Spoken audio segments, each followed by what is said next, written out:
Halo semua, selamat datang di pembelajaran interaktif ini yang bertujuan untuk membantu teman-teman dalam pembelajaran agar lebih menyenangkan, sekaligus sebagai syarat penyelesaian skripsi saya yang berjudul Pengembangan Video Pembelajaran Mata Pelajaran Simulasi Digital di SMK Anugerah Tondano.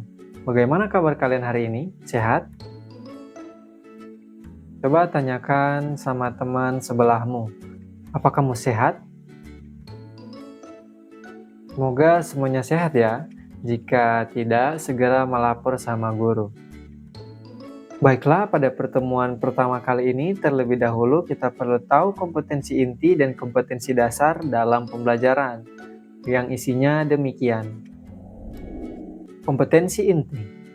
Pertama, menghayati dan mengamalkan ajaran agama yang dianutnya. Kedua, menghayati dan mengamalkan perilaku jujur, disiplin, tanggung jawab, peduli, yaitu gotong royong, kerjasama, toleran, damai. Santun, responsif, dan proaktif, dan menunjukkan sikap sebagai bagian dari solusi atas berbagai permasalahan dalam berinteraksi secara efektif dengan lingkungan sosial dan alam, serta dalam menempatkan diri sebagai cerminan bangsa dan pergaulan dunia.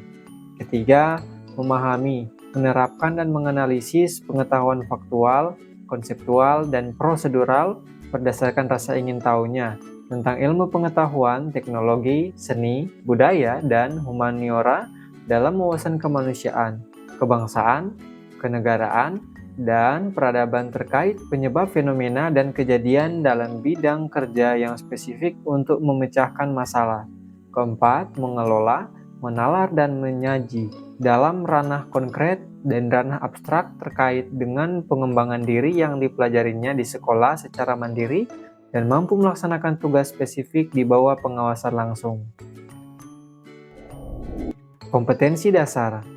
Memahami nilai-nilai keimanan dan menyadari hubungan keteraturan dan kompleksitas alam dan jagat raya terhadap kebesaran Tuhan yang menciptakannya.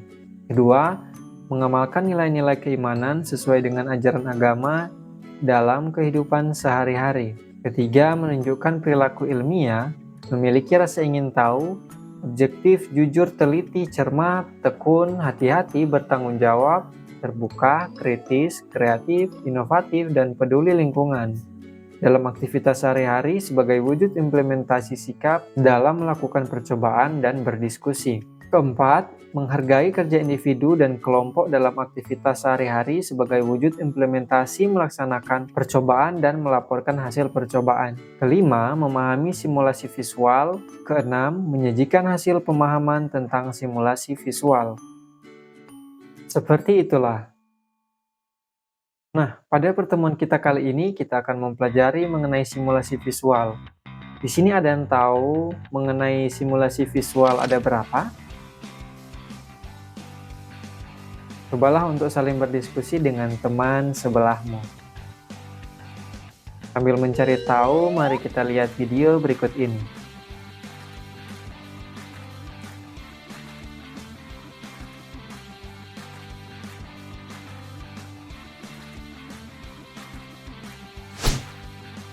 Kira-kira ada yang bisa nebak tentang apa sih yang akan kita bahas dari video ini? Jika ada yang menebak simulasi visual 3D, selamat kamu benar. Nah, video ini adalah gambaran secara keseluruhan apa yang akan kita pelajari untuk pertemuan pertama hingga akhir kita mempelajari mata pelajaran ini di semester ini.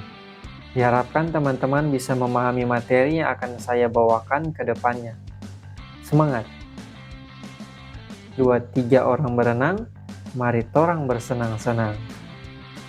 Sebelum masuk ke pembelajaran inti, kita perlu ketahui terlebih dahulu tujuan pembelajaran kita pada pertemuan kali ini, yaitu menjelaskan pengertian simulasi visual, menjelaskan fungsi simulasi visual, dan juga menjelaskan jenis simulasi visual. Langsung saja, mari kita masuk pada pembelajaran inti. Simulasi visual adalah hal yang berasal dari dua kata, yaitu simulasi dan visual. Simulasi adalah metode pelatihan yang menciptakan sebuah bentuk ke dalam sebuah tiruan yang dimana akan mirip dengan sebuah keadaan yang sesungguhnya. Kemudian visual akan berasal dari bahasa Latin videre yang berarti segala sesuatu yang dimana akan dapat dilihat dan memiliki sebuah respon oleh sebuah indera penglihatan guna meningkatkan kemampuan berpikir. Simulasi visual adalah sebuah bentuk metode yang digunakan untuk melakukan pemereksian daripada sebuah representasi grafis yang realistis ke dalam sebuah aktualisasi digital seperti sebuah audio dan gambar. Manusia memiliki naluri untuk menyampaikan gagasan yang dalam bentuk visual. Sejarah telah membuktikan bahwa manusia lebih dahulu mengenal gambar atau simbol untuk mengkomunikasikan gagasan kepada orang lain. Hal ini membuktikan bahwa manusia merupakan makhluk visual yang akan lebih cepat mencerna makna melalui visual daripada tulisan. Penyampaian ide secara visual meliputi animasi 2 dimensi dan animasi 3 dimensi, atau 2D dan 3D. Bentuk informasi 2 dimensi atau 2D yang statis disebut dengan infografis, sedangkan yang dinamis karena berbentuk animasi teks atau gambar disebut motion graphic. Perkembangan teknologi saat ini telah mengubah cara menyampaikan gagasan visual menjadi sangat menarik. Sebagai contoh adalah visualisasi video iklan dengan teknik animasi. Animasi 3D merupakan teknik yang populer untuk memvisualisasikan gagasan atau informasi lainnya. Pada umumnya, animasi 3D dibuat untuk membuat film animasi cerita.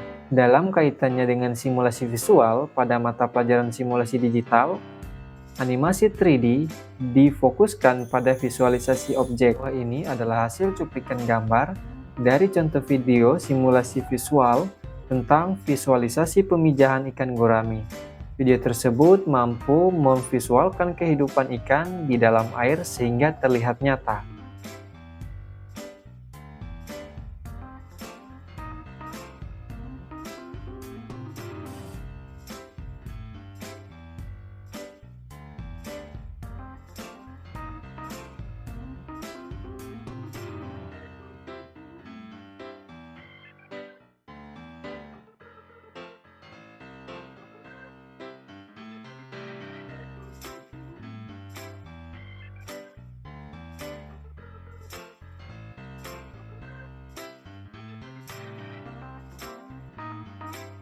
Simulasi visual berfungsi sebagai media untuk mengkomunikasikan gagasan atau konsep dalam bentuk simulasi dalam bentuk format digital. Bentuk simulasi visual biasa kita temukan pada iklan, presentasi produk, dan visual guide. Peran simulasi visual ini sangat membantu penonton untuk lebih jelas menerima informasi. Pada penerapan visual guide bisa ditemukan dalam pembuatan tutorial atau proses kerja suatu alat, dan bagaimana penggunaan serta perawatannya. Kemajuan teknologi grafis animasi 3D, atau yang biasa disebut dengan 3D visualization, mendukung tampilan untuk menjelaskan suatu kejadian atau proses secara lebih nyata dan rinci. Era digital saat ini menuntut konten yang lebih dari hanya sekedar sebuah teks dan gambar grafik 2 dimensi. Hal ini didukung oleh software pembuat animasi 3D yang sangat beragam. Perangkat elektronik sudah mampu membaca bahan ajar digital seperti e-book dengan ekstensi format file EPUB atau Electronic Publication, yang di dalamnya tidak hanya teks dan gambar melainkan juga mampu membaca format video. Dalam hal ini, simulasi visual 3D dapat melengkapi konten pembelajarannya menjadi lebih menarik. Simulasi visual akan dibahas menggunakan software open source Blender. Blender merupakan software grafis animasi 3D dengan kemampuan yang powerful dan gratis, atau no license. Secara garis besar, pembeda simulasi visual dari film animasi bercerita atau animasi kartun adalah bentuk animasinya yang dominan menggunakan teknik animasi sederhana seperti perpindahan lokasi objek atau moving, perubahan ukuran objek atau scale, putaran objek atau rotation, dan menganimasikan kamera atau camera animation. Selebihnya, untuk menambah impresi animasi, bisa ditambahkan animasi efek untuk menambah realisasi objek yang diceritakan. Penambahan efek adalah animasi tingkat lanjut dan biasanya memerlukan penggunaan software tambahan untuk membuat efek tersebut. Simulasi visual ini dimaksudkan untuk membekali kompetensi siswa dalam merealisasikan gagasan untuk bisa dikomunikasikan dengan lebih menarik secara visual.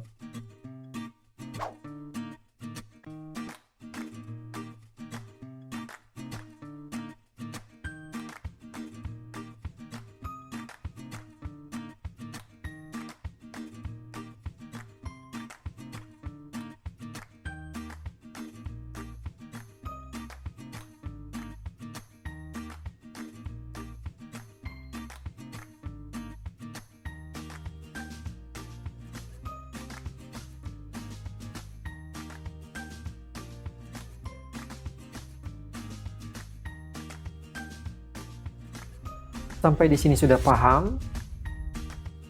Jika belum paham, silakan ulangi video ini sebelum masuk dalam soal berikut.